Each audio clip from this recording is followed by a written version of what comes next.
आज की कहानी का टाइटल है माँ का घर। वो घर जो उसका अपना था, जहाँ उसका बचपन बीता था, जहाँ वो बड़ी हुई थी, वो घर अब उसका अपना ना रहा। अब वो घर उसकी माँ का घर बन चुका था और उसका ससुराल जो उसके लिए बिल्कुल नया था, एकदम अनजाना सा, ये अब उसका अपना हो चुका था। कहानी की शुरुआत कुछ ऐसे होती है कि अजय और सुमन तिवारी की बड़ी बेटी पायल, कहने को तो वह बड़ी थी पर लाड दुलार बिल्कुल छोटे बच्चे की तरह मिला था उसे अपने घर में। उसका छोटा भाई भी उससे बिल्कुल छोटी बच्ची की तरह प्यार करता था। बचपन से ही वो सबकी पसंदीदा थी और उसका टेडी बियर जैसा गोलू मोलू वाला लुक उसे क्यूट बना देता था। पापा की परी और माँ के दिल का टुकड़ा पायल एक परफेक्ट ऑलराउंडर थी। पढ़ाई, सिंगिंग, डांसिंग, डिबेट सब में अव्वल। बचपन से ही पायल ने यही देखा था और जाना था कि वो और उसका भाई दोनों ही अपने माँ बाप के लिए एक समान है।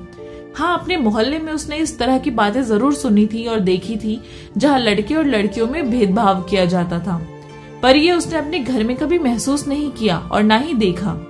शायद यही वजह था कि वो अपनी फैमिली को बेस्ट नहीं बेस्टेस्ट मानती थी।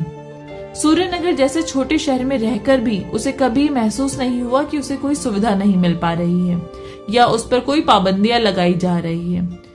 उसके कहने से पहले ही चीजें उसके सामने होती थी, चाहे वो पढ़ाई के लिए कंप्यूटर हो या अपनी सिंगिंग या हॉबी को फॉलो करने के लिए गिटार हो।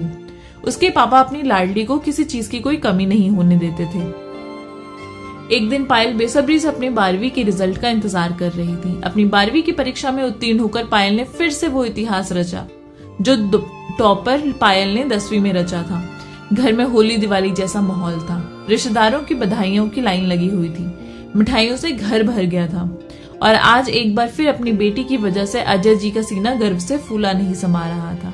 अपने पापा की आंखों में खुशी के आंसू छलकता देख पायल ने झट से उन्हें गले लगा लिया और राहत की लंबी सांस ली।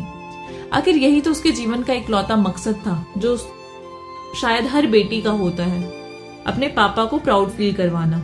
रिजल्ट के कुछ दिन बाद ही इंजीनियरिंग कॉलेज से कॉल आ गया और अपने सपने की तरफ एक और कदम आगे बढ़ाने का वक्त आ गया था। वैसे मन में तो सवालों की सुनामी सी चल रही थी पायल के।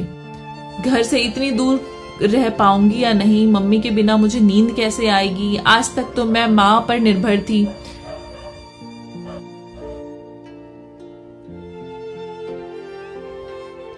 आज तक तो मैं माँ पर निर्भर थी, अब आगे अपने आप को कैसे संभालूंगी, पढ़ाई लिखाई अच्छे से कर पाऊंगी या नहीं, कहीं मैं गलत संगति में ना पड़ जाऊं, ऐसे ही ना जाने कितने सवाल पायल के मन में आ रहे थे। अपने माँ बाप के सपनों के लिए सूर्यनगर की छोटी सी गलियों से निकलकर वो आज मुंबई जैसे बड़े शहर में अपनी इंजीनियरिंग के सपने को जीने वाली थी। कॉलेज का पहला दिन बहुत ही शानदार रहा।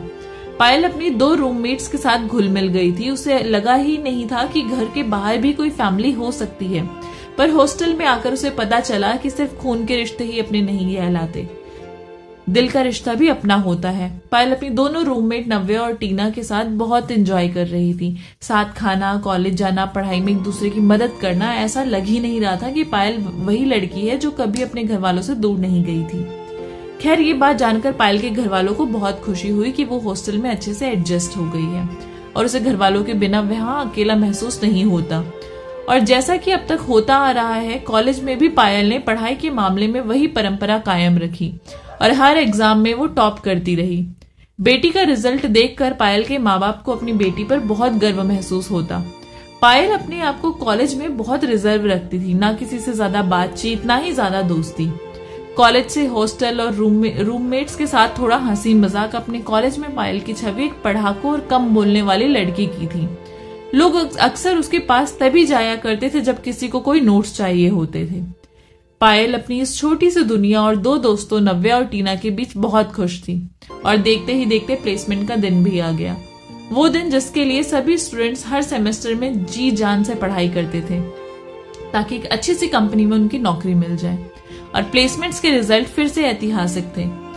हो भी क्यों ना, इस साल पायल जैसी होनहार लड़की जो प्लेसमेंट में बैठी थी, जो कि बचपन से ही रिकॉर्ड्स बनाने के लिए मशहूर थी। यहाँ बाकी स्टूडेंट्स एक ही कंपनी में नौकरी पाके फूले नहीं समा रहे थे, लेकिन पायल के पास 3 कंपनियों का जॉब ऑफर था। और देखते ही देखते अपनी डिग्री पूरी होते ही पायल को अपनी कंपनी से ज्वाइनिंग लेटर आ गया और फिर वो चल पड़ी अपने सपनों की ऊंची उड़ान देने। माँ बाप खुशी से फूले नहीं समा रहे थे। आखिर बेटी इंजीनियर साहब जो बन गई थी। अभी पायल ने पंख फैलाने शुरू ही किए थे, तभी उसके लिए शादी का एक अच्छा रिश्ता आया। ये बात चौंकाने वाली जरूर थी, पर उससे भी ज्यादा दुख इस बात का था कि उसके माँ बाप ने भी उसके लिए हामी भर दी। हालांकि सिर्फ नाम के लिए ही सही, उससे उसकी मर्जी पूछी जरूर गई थी, पर एक ऐसी लड़की जो हमेशा अपने माँ बाप की हाँ में हाँ मिलाती आई हो, वो यहाँ ना नहीं कह पाई। शायद वो अब भी इस गलतफहमी में जी रही थी कि जिस तरह बचपन से ही बिना उसके बोले ही उसकी हर इच्छा समझ ली जाती थी, शायद इस बार भी लोग समझ लें। पर किस्मत को शायद कुछ और ही मंजूर था। पायल जब तक इस स्थिति कुछ हल निकाल पाती, तब तक उसकी शादी हो चुकी थी। वो घर जो उसका अपना था, जहाँ उसका बचपन बीता था, जहाँ वो बड़ी हुई थी, वो घर अब उसका अपना ना रहा। अब वो घर उसकी माँ का घर बन चुका था, और उसका ससुराल जो उसके लिए बिल्कुल नया था, एकदम अनजाना सा, ये अब उसका अपना हो चुका था। ये पहेली पायल के लिए अजीब तो थी, पर अब वो इसमें उलझती ही जा रही थी। शादी के बाद जैसे चीजें अचानक से बदल गई, उसे ऐसा लगने लगा था कि जैसे उसकी डिग्री, पढ़ाई, उसका इतना गुणी होना, सिंगिंग, डांसिंग, पेंटिंग, ये सब में अव्वल आना, इतनी अच्छी नौकरी करना, उसके ससुराल वालों के लिए कोई मायने नहीं रखता था। आज हम भले ही खुद को कितना ही मॉडर्न क्यों ना कह लें, पर एक बेटी और एक बहू को कभी भी एक जैसा समान दर्जा नहीं मिल सकता। आज भी एक बहू चाहे कितनी ही गुणी क्यों ना हो, उसका आकलन इसी बेसिस पर किया जाता है कि वो खाना कितना अच्छा बना सकती है, रसोई में निपुण है या नहीं, घर कितने अच्छे से संभाल सकती है। आज भी एक बहू की आमदनी से ज्यादा जरूरी हमारे समाज के लिए ये है कि वो कितने कम पैसों में घर का खर्चा चला सकती है, घर वालों का ध्यान और जरूरतों का ध्यान कितने अच्छे से रख सकती है। अगर एक बहू घर में सुबह सुबह सबसे पहले उठ जाए तो वो संस्कारी कहलाती है, और अगर ना उठे तो माँ ने क्या सिखाया है कि ताने सुनने पड़ते हैं। सबसे बड़ी विडंबना तो ये है कि माँ का घर तो हर बच्चे का अपना घर होता है। फिर क्यों हमारे समाज में शादी के बाद लड़कियों को ये शिक्षा दी जाती है कि चाहे ससुराल में कुछ भी हो जाए, माँ के घर लौट के नहीं आ सकते? क्यों हमेशा रिश्ते की डोर को मजबूत बनाना और थामे रखने की जिम्मेदारी लड़कियों के मत्थे मढ़ दी जाती है? आज के लोग जब जेंडर इक्वालिटी की बात करते हैं तो हमेशा ये पहलू उनके एनालिसिस में शामिल क्यों नहीं होता? हमेशा पायल जैसी लड़की को सफर क्यों करना पड़ता है? क्यों अपनी शादी से पहले अगर एक लड़की अपने करियर जिससे संवारने में उसने अपनी आधी जिंदगी गुजार दी को अहमियत दे तो उसे ओवर एम्बिशियस होने का ताना सुनना पड़ता है? खैर, पायल के साथ भी कुछ ऐसा ही हो रहा था। ससुराल में लोगों की अपेक्षाओं के बोझ तले उसकी खुद की खुशी, खुद का सपना दबता चला जा रहा था। जब भी वो अपनी भावनाएं पति से शेयर करने के बारे में सोचती तो पति देव के पास उसके लिए टाइम ही नहीं होता था, और अगर अपनी माँ या पापा से ये बातें करना चाहती तो बेटी अब वही तुम्हारा घर है, उसी में खुश रहना सीखो की सलाह मिलती। इन सबसे तंग आकर पायल एक दिन बहुत हिम्मत जुटाकर एक फैसला लिया कि अब नहीं, अब वो उस गलती को नहीं दोहराएगी जो वो बचपन से करती आई है। अब वो दूसरों को खुश करने के लिए नहीं, अपनी खुशी के लिए जिएगी। वही करेगी जो उसके मन को अच्छा लगेगा, जो उसके सपने हो।